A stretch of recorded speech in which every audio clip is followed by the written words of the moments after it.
There might be times within your automation process where you want to determine if something has relations or not in the file.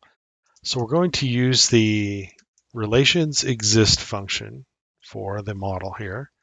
And by default, it'll take the active model and it needs a place to write to and also a target cell. So we're going to just use this sheet 15 that we've created. We're going to write this to, let's say, B5.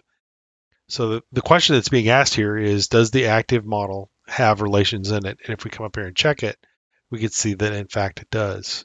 Let me close that out.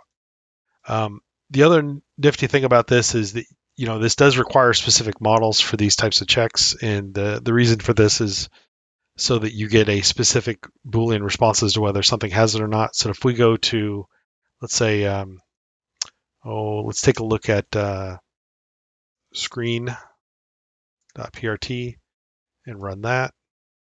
This will come back and say that's false, meaning the screen itself here does not have any. So if we check the particular part there for the screen, we can see that it does not have any relations.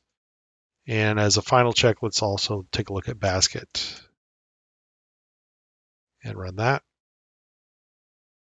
And in this particular case, it says the basket should have relations. And if we go and check that particular model, it in fact does have relations. So that's just a basic overview of how that function works.